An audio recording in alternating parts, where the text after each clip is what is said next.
Pada tahun 2019, revisi Undang-Undang Komisi Pemberantasan Korupsi atau RUU KPK menjadi salah satu isu yang paling kontroversial di Indonesia. RUU ini memicu gelombang protes besar-besaran dari berbagai elemen masyarakat, mulai dari mahasiswa, akademisi, hingga pegiat anti korupsi. Mereka menilai bahwa revisi ini berpotensi melemahkan lembaga anti rasuah yang selama ini menjadi garda terdepan dalam pemberantasan korupsi di Indonesia. Di sisi lain, pemerintah dan beberapa anggota DPR berargumen bahwa revisi diperlukan untuk memperbaiki tata kelola dan akuntabilitas KPK. Namun, sejumlah pasal yang dianggap bermasalah seperti pembentukan Dewan Pengawas, kewenangan penyadapan, dan status pegawai KPK menjadi sorotan utama dalam perdebatan publik. Dalam reportase ini, kami akan mengulas berbagai sudut pandang terkait RUU KPK 2019, mengupas latar belakang revisi, serta dampaknya terhadap masa depan pemberantasan korupsi di Indonesia. Selamat siang pemirsa, kembali lagi bersama saya Lelita Sitanggang di Ruang Politik. Isu revisi Undang-Undang KPK tahun 2019 menuai polemik di berbagai kalangan. Siang ini kami akan menyajikan pandangan dari berbagai pihak terkait revisi Undang-Undang KPK tahun 2019 melalui reporter kami yang sudah berada di lapangan. Kami akan mendengar pendapat dari kepolisian, analisis dari akademisi, hingga suara lantang dari mahasiswa. Bagaimana mereka memandang implikasi revisi undang-undang ini? Ikuti selengkapnya bersama kami di Ruang Politik. Baru saya terima. Pada tanggal 11 September 2019, Presiden Joko Widodo menggelar keterangan pers yang menjelaskan usulan revisi terhadap Undang-Undang Komisi Pemberantasan Korupsi. Dalam keterangan pers tersebut, Presiden menyatakan bahwa pemerintah mendukung revisi UU KPK dengan tujuan untuk memperbaiki dan memperkuat kinerja lembaga tersebut, serta untuk meningkatkan profesionalisme dan akuntabilitasnya.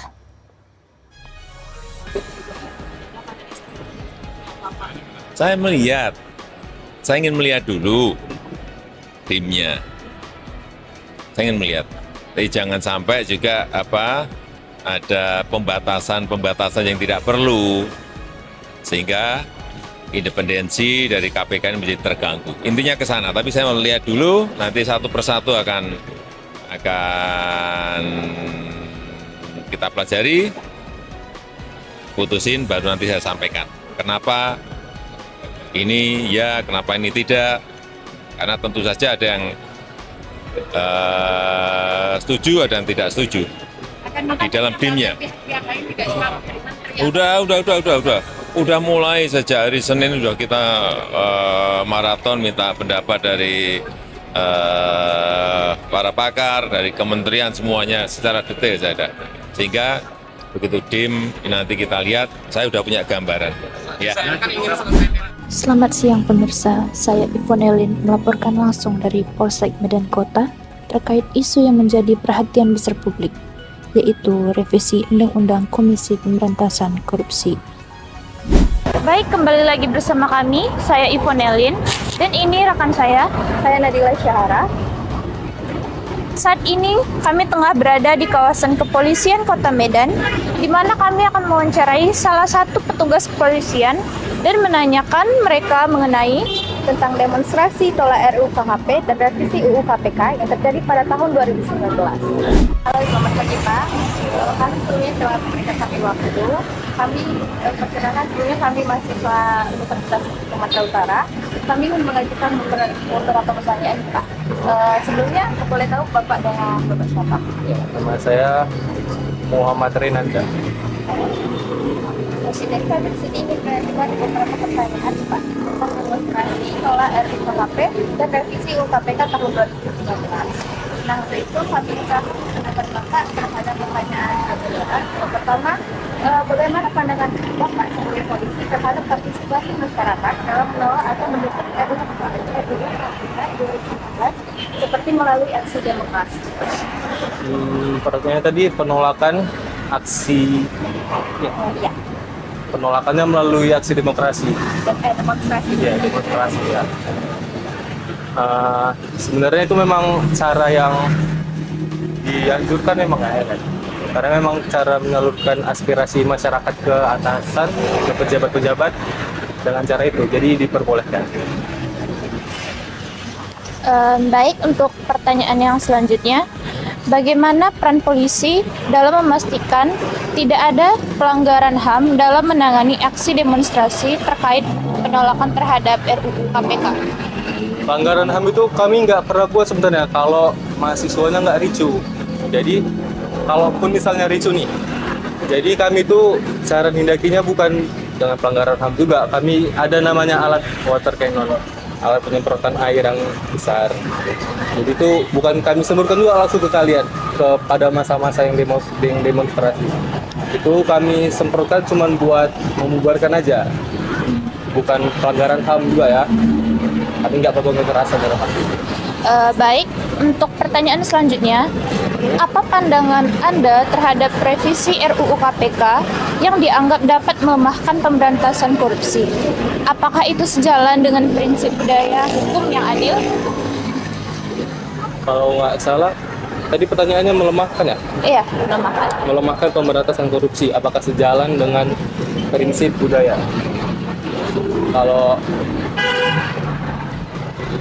Kalau dibilang melemahkan, ada banyak pasal yang direvisi di RUU KPK 2019. Ini mungkin ada salah satunya, tugas KPK di bidang pencegahan ditingkatkan, kemudian KPK diwajibkan membentuk Dewan Pengawas yang bertugas mengawasi KPK. Jadi selama KPK itu menjalankan tugas, ada lagi badan yang mengawasi orang itu bertindak. Jadi kalau ada orang itu salah langkah atau salah ngambil keputusan, ada badan yang menindak orang itu juga, yang mengingatkan. Sejalan sih sebenarnya kalau semua prinsipnya. Baik, bersama saya Rahma Putriandini. Saat ini saya sedang berada di Fakultas Ilmu Sosial dan Ilmu Politik Universitas Sumatera Utara untuk mewawancarai salah satu dosen ilmu politik mengenai pandangan beliau tentang budaya politik dan budaya hukum di lingkungan para akademisi. Baik, mari langsung kita wawancarai beliau. Bagaimana pandangan kehadiran dan tentang reformasi budaya hukum sebagai solusi yang terpanjang dalam penanganan kasus pelanggaran? Oke, reformasi budaya hukum. Nah, jadi nih kan, Kak Ira itu waktu S2 itu kan bahasnya tentang keamanan internasional gitu. Jadi ada bahasa reformasi di Indonesia yang itu diwarnai dengan banyak pelanggaran HAM. Jadi bahkan ya ini adalah hal yang lucu, mungkin kalian juga tahu. Kumpul hukum yang baru ya, atau dengan HAM yang baru siapa gitu, dia ada keluarin statement bahwasanya kasus 1998 itu tidak tergolong pelanggaran ada ya gitu. Nah, jadi kalau kita kaji lagi tuh beberapa literatur yang membahas tentang era reformasi dan lain-lain itu diwarnai dengan banyak sekali kasus-kasus pelanggaran HAM. Nah, jadi ada namanya sejarah yang nggak bisa dilupakan untuk menjadi acuan dalam pembuatan kebijakan politik di masa depan. Jadi kan kalau situasi politik ini kan sebenarnya perannya sama aja ya, cuman kasusnya semakin meningkat. Mungkin dulu kalau kasus politiknya dalam dinasti, sebenarnya dulu kita juga ada kok kasus politik dinasti. Nah, sekarang tuh terjadi lagi gitu. Nah, dalam menangani permasalahan politik dinasti di era sekarang, kita ada nih rujukan sejarah, rujukan reformasi dulu ya, yang bisa kita jadikan acuan untuk mengatasi permasalahan di dinasti politik sekarang kan gitu. Nah, ada banyak lagi juga nih permasalahan politik yang bisa kita ambil dari sejarah atau reformasi sebelumnya gitu. Nah, jadi belajar dari era reformasi dulu itu mempengaruhi bagaimana menyelesaikan masalah yang sekarang, itu mungkin sangat bisa menjadi rujukan aja menurut saya. Sangat bisa menjadi rujukan untuk mengatasi permasalahan. Karena misal saat ini tuh mungkin kita tidak lagi berada di sistem pemerintahan yang kalau nggak senang kita orangnya tiba-tiba hilang. Kalau dulu itu di era reformasi itu kalian kalau salah berpendapat kalian sebagai mahasiswa hilang. Oke gitu ya, gitu. Jadi mungkin terlepas kalian belum ada gitu ya, mungkin kalian belum lahir kan, belum ada 1998 gitu. Karena akhirnya itu baru 10 tahun waktu itu gitu. Jadi kalau dari buku yang dibaca, literatur yang Kak Ira juga baca, era reformasi itu pasti identik dengan kalau nggak suka hilang. kalau kompetisi hilang gitu. Jadi banyak sekali pelanggaran-pelanggaran HAM yang terjadi. Nah kalau sekarang itu kan enggak seperti itu. Jadi pelanggaran HAM itu lebih bervariasi itu biasanya haknya apa nih yang masalah. Nah jadi kita jadikan reformasi itu sebagai acuan-acuan tertentu aja dalam mengatasi permasalahan HAM yang terjadi di era sekarang.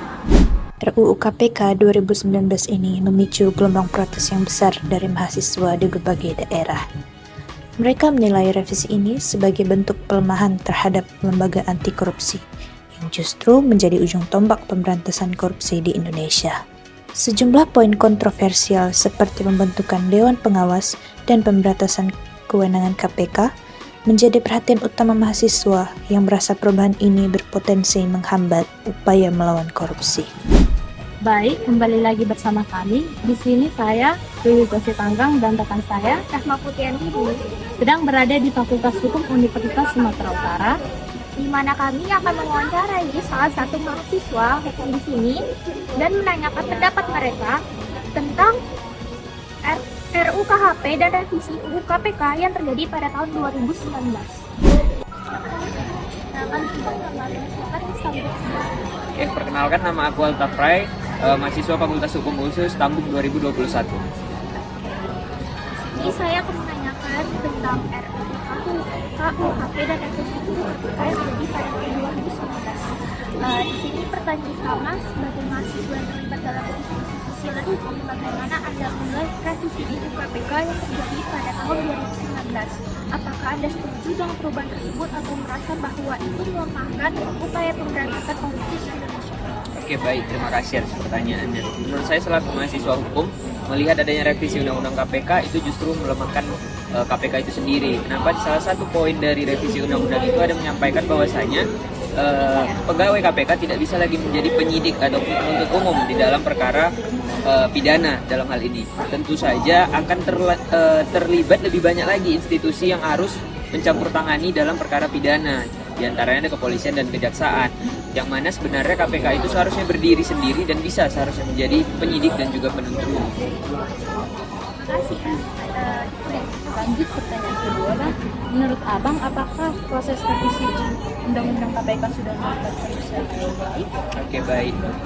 Kalau menurut saya pribadi, jarang sekali dari setiap revisi undang-undang itu melibatkan masyarakat. Karena yang terlibat dalam proses pembuatan undang-undang dan juga perubahan undang-undang itu hanya dilakukan oleh para Dewan Perwakilan Rakyat ya, ataupun lembaga pemerintahan. Jarang sekali masyarakat dilibatkan. Jadi dalam hal ini di revisi Undang-Undang KPK, menurut saya sama sekali tidak ada melibatkan masyarakat dalam revisi undang-undang tersebut. Terakhir, apa pandangan Anda mengenai mahasiswa dalam gerakan sosial seperti yang terjadi pada demonstrasi menolak RUU-KHP dan revisi UU KPK? Apakah menurut Anda aksi mahasiswa ini berdampak pada perubahan kebijakan pemerintah atau hanya sebatas ekspresi terkuasa? Oke, baik. Menurut saya kalau revisi undang-undang kitab undang-undang hukum pidana itu menurut saya baik diadakan. Kenapa? Karena kitab undang-undang hukum pidana kita itu sudah terlalu usang. Itu peninggalan zaman Belanda. Saya kalau nggak salah itu tahun 82. Yang pertama, sisi positifnya baik untuk direvisi. Yang kedua, sisi positifnya dari masyarakat merespon terkait dengan beberapa pasal yang ada di dalam KUHP baru tersebut juga baik. Kenapa? Karena kita tidak bisa membiarkan pemerintah secara sendiri dalam memutuskan suatu undang-undang. Jadi memang perlu ada penyeimbang di antara masyarakat dan juga pemerintah. Dalam hal ini, beberapa tahun kemarin itu kan ada demonstrasi yang dilakukan oleh mahasiswa. Tentunya ini bukan hanya sekedar tindakan yang secara cuma-cuma dilakukan mahasiswa. Para DPR dan juga pemerintah dalam hal ini, mereka tentu bersimpati dengan apa yang disampaikan oleh mahasiswa. Di antaranya kalau saya tidak salah ada tentang hukuman terkait dengan hewan di depan rumah misalnya yang melintasi karangan kita, lalu juga ada yang mengurusi tentang hal kelamin katanya. Nah, itu wajar apabila masyarakat merespon karena yang nantinya akan yang menerima undang-undang itu masyarakat yang berlaku secara luas. Jadi menurut saya dua-duanya baik. Pemerintah sudah cukup baik melakukan revisi dan masyarakat juga sudah baik melakukan yang namanya demonstrasi terhadap kebijakan revisi dari KUHP baru tersebut.